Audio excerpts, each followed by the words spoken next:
So hello, this is Pingal Pratyush from spieltimes.com, which is mostly an SEO-based gaming website. But slowly we're trying to, do these interviews, do some original content because Google fucked us and many other websites. So here we are.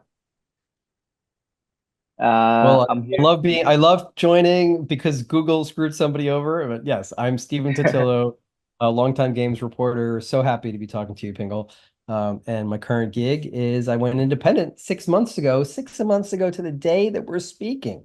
I announced that I was Yes. going independent, launching GameFile, Hmm. a reader-supported newsletter, and so excited to talk to another journalist who is trying to make it in this wonderful world of games reporting. Absolutely, yeah. So to begin with, let's talk about GameFile first. Uh, okay. How has your Columbia University's Graduate School of Journalism experience helped you in your game journalism career? It taught me to be serious, maybe sometimes too serious, but I have loved video games. You got into games as a kid. I know. I think I got into games maybe having them kind of slightly deprived from me a little bit in that like my friends had the NES, they had some of the cooler systems or the Atari 2600. I had the Odyssey 2, not to besmirch my parents because I think they're trying to do the good thing, but I had some envy, and so maybe my appetite for games came from sort of wanting what the other kids had and then sort of become, somebody who just can't stop playing games, even as an adult. And I was interested in journalism and just telling stories, true stories for a long time. But for a long time, I didn't think about combining the two, not in high school, maybe not even in college. Um, and certainly when I went to graduate school at Columbia, one of the things that they impress upon the students is that in the United States, there's only one profession that is given any sort of special dispensation in the Constitution or the Bill of Rights, right? In terms of how the government sort of establishes what you can and can't do. It doesn't say anything about the rights of doctors or lawyers or anybody else, but journalists, they get mentioned. They get mentioned because we have the freedom of the press, and that is written into the Bill of Rights. And so you come out of journalism school at Columbia, like, oh my God, this job I'm pursuing, it's this mission, it's so serious, so important, so valuable to this country to hold powerful people in check. So I didn't think I should be applying that kind of skill set to video games because it just seemed like that was my frivolous, fun thing to do on the side. But years into doing other things with my powers of journalism, I just really became frustrated with how I saw games covered in outlets, whether they were the enthusiast outlets like IGN or mainstream outlets like the New York Times. And a woman who I was dating, who I would eventually marry, said to me, "Why don't you just do the journalism about games that you want?" And so I was like, "Oh, well, of course, she's smart. That makes sense." And so, lo and behold, I decided to try to start pitching games coverage out there, and that led to some very lucky breaks and ultimately a near 20-year career covering games, but covering them with, I think, a greater seriousness than a lot of my peers may have approached in the past, not because they weren't serious people, but just because I was interested in maybe asking a different kind, set of questions. And then beyond that, as an editor-in-chief of Kotaku and kind of thinking about what we could do with the power of that platform and what the really like the responsible thing was to do in terms of having journalistic resources, I've had that interest in making sure that I am a part of journalism that does speak truth to power when possible. So I'm happy to, interview the developers of the next Assassin's Creed or the next Zelda or something like that, and that can be fun. Maybe even in those interviews, I might ask a more serious question. But I'm also interested in covering, legal, dramas and financial wrongdoing and a lot of the other stuff that comes into that. And then, so that has informed it. And there's always been this undercurrent of seriousness. Just today, I was kind of sharing a thread on social media about the coverage I've done for GameFile. And I said, sometimes I worry I'm serving a few too many vegetables, right? It's just sometimes it's maybe a little too much stuff that like you should know. It's good for you to know this. Maybe it's not always the most fun stuff. Try to work the fun stuff in too. But J School definitely brought about the serious side of things. Awesome. So, like from the perspective of these game development companies, they see video game journalism as mostly a way of marketing or PR. And throughout the years, we have seen game developers blocking of communications and dodging tough questions. How do you see this change in these recent years? And are things getting better than before, or is it the other way around? Right.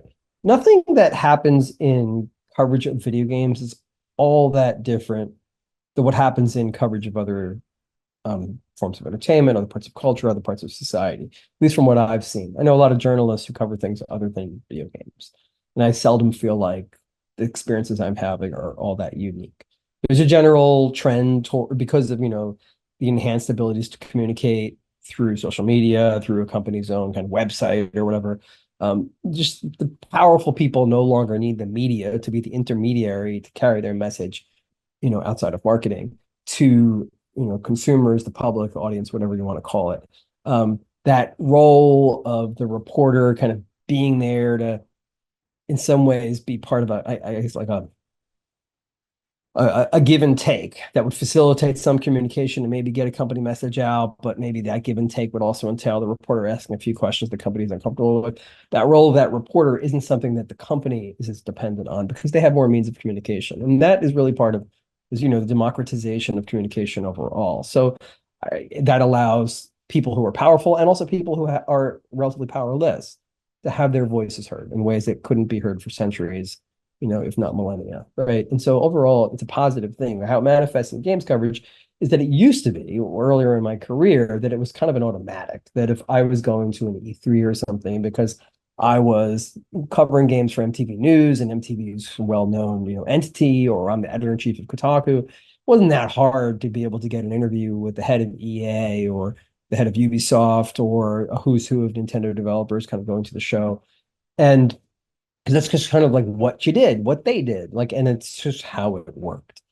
And over the years, as those companies and those developers and personalities found other ways to communicate, they were less dependent on talking to me as a member of the media. So I can still get a lot of interviews, but it's not as automatic, right? It takes a lot more effort to get them. And so really the people who are going to get the interviews are the people who either have the tenure to be able to try to track people down and get them, or the people who still have a certain level of undeniable scale of audience. And there I would say you look at IGN, you would look at certain kind of platforms, more like video oriented platforms where you'll see people still kind of go. Also, I think a lot of powerful people they get nervous about doing an interview, but then they don't get that nervous of being on a podcast for some reason. Even on a podcast, they might speak like quadruple the time and slip up, 8 times more than they would. So access to the powerful people as kind of an automatic reflex of the schedule that goes on every year has greatly diminished.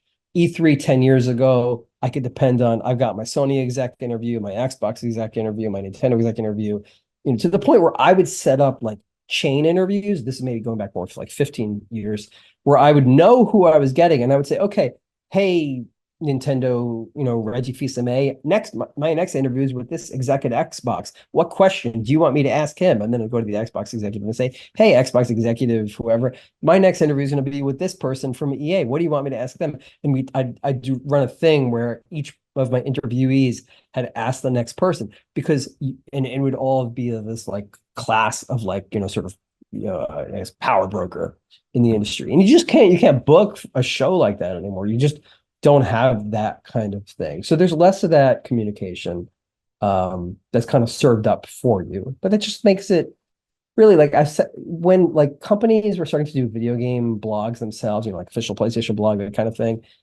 people would ask me, I was at Kotaku at the time, like, oh, you're worried, whatever. And I'm like, if there's any work that we're doing that could be displaced by a corporate blog, we shouldn't have been doing the work anyway, or at least it's time to stop doing that work. There's always journalism to be done, right? There's always reporting to be done because ultimately you're trying to tell true stories. And oftentimes those are stories that, might be uncomfortable for people, at these companies or studios to deliver themselves. So the work is more challenging in certain ways, but it's kind of like, it's what it's what you make of it. And it's still, it's still a very exciting beat for me to cover. Okay. Uh, so when you're writing an article or interviewing someone, or let's say you're revealing something related to a game or the industry, how do you decide that you really want to do it? Like, what's the conversation like between you and your source, and then the final piece coming out? Are you talking in particular about like if it's like a scandal or a scoop, or what kind of stuff you're talking about? Let's say a scoop, and then mostly, you have revealed a lot of things, and then recently the Assassin's Creed Shadows article also came out, like newsletter. Oh, So how do you decide, like, what do you say to your sources that, hey, I'm gonna get this information from you, and then I'm gonna publish this, and what's right, the right. process like? Sure. I'll give you two examples of the of things like that that are sort of in recent game file history. So one of them was the kind of the accidental first sort of scoop of game file, which is I had heard last fall that Sea of Thieves was possibly coming to other platforms other than Xbox and PC, particularly PlayStation. And I was like, well, that's really surprising. And why would that happen? And I think we may be slightly numb to it now, but it was particularly shocking to be hearing this in late 2023 when that was, other than, Minecraft Dungeons goes to, Switch. We don't really expect that kind of stuff out of Xbox. So I heard it from one source, and I kept trying to second source it because I don't want to run anything with one source. And it was quite challenging. And they clearly were eager for me to report it.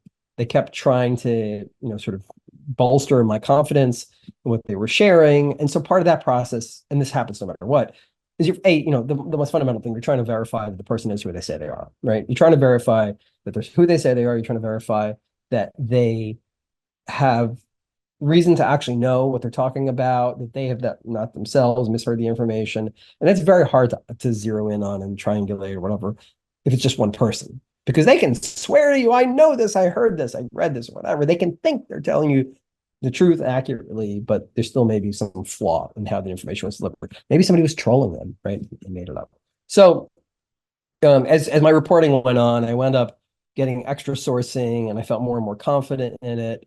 But I didn't necessarily feel confident in how I would be able to communicate that to the readers. So I reached a point where I knew it to be true, but I didn't know if the readers would necessarily feel like they were seeing enough sourcing because I couldn't name like how I knew, right? I couldn't say it. So some of it is about the confidence of your sources and the trust there. And like I have a very good track record. Like it's easy to not like burn your sources. Don't tell anybody who they are, don't identify them in what you do. You check with how will you be okay with me identifying you. You make sure that they have a very clear understanding, mutual understanding.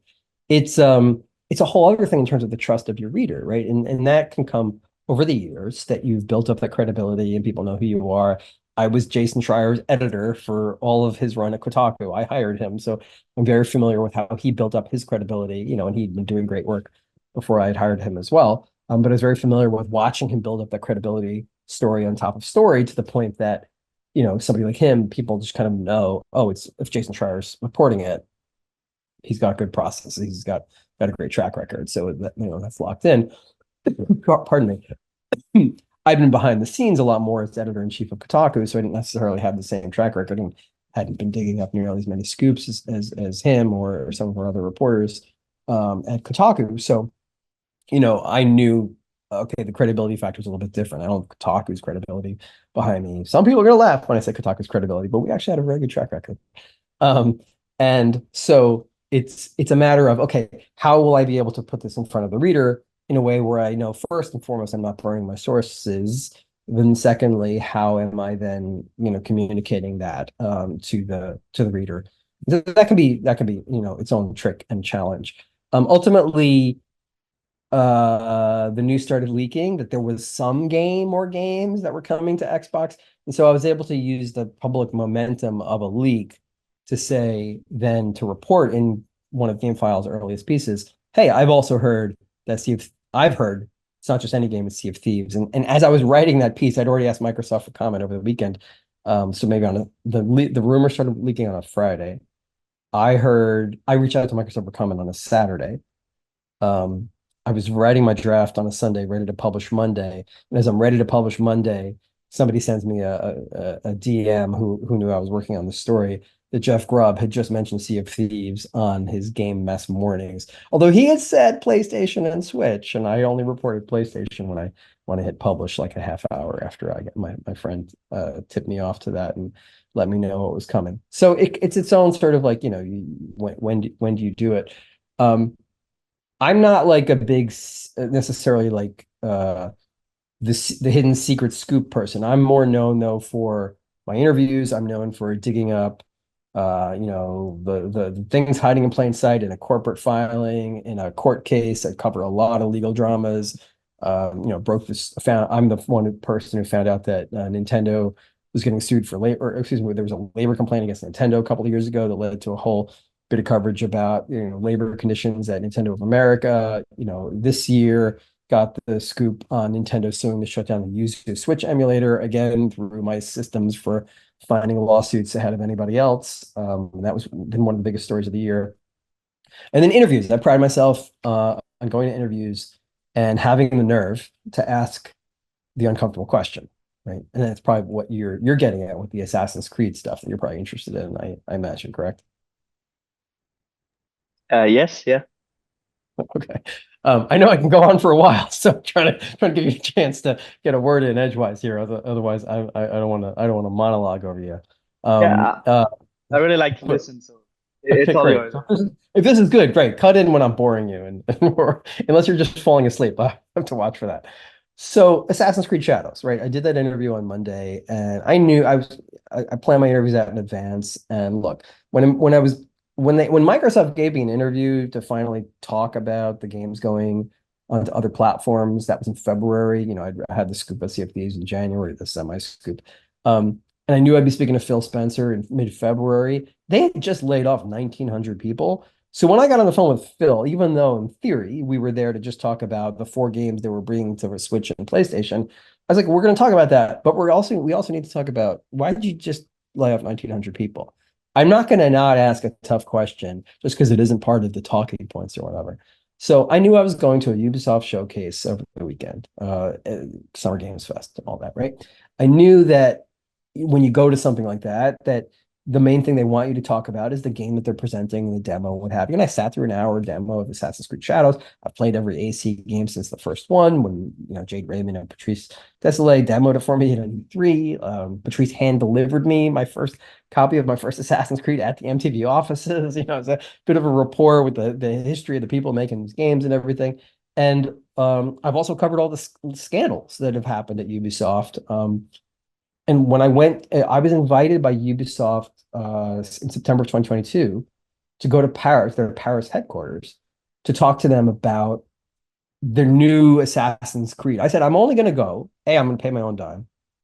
Axios paid my travel, really. I was working for Axios and covering games for the time, but wasn't going to take money from Ubisoft. So I made sure Axios approved the trip. I was covering games for them with the newsletter, the way I am game file for myself and my readers now. And I said, I would like an interview with Yves Guillemot, your CEO. He'd done no interviews since the scandals broke. And I said, and some of what I'm going to ask him about. And I went, and that's what I did.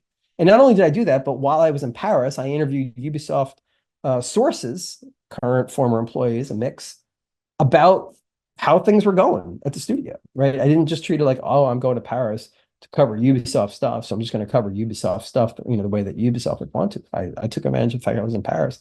I told a story about, a lot of the, how things were going 2 years after the scandals had broke. So going to this Assassin's Creed or Ubisoft showcase, yeah, I wanted to ask about the first big Assassin's Creed game since 2020. No offense to Mirage. I was excited to see the game in action. I really like the franchise, but I also knew there was this controversy over Yasuke, this African samurai character based on a historical figure, first time to play as an historical figure. All these criticisms online about, oh, is this just DEI, woke, whatever? It's such a bad thing. You have the whole Sweet Baby ink detected, kind of awful hate thing going on against diversity in games.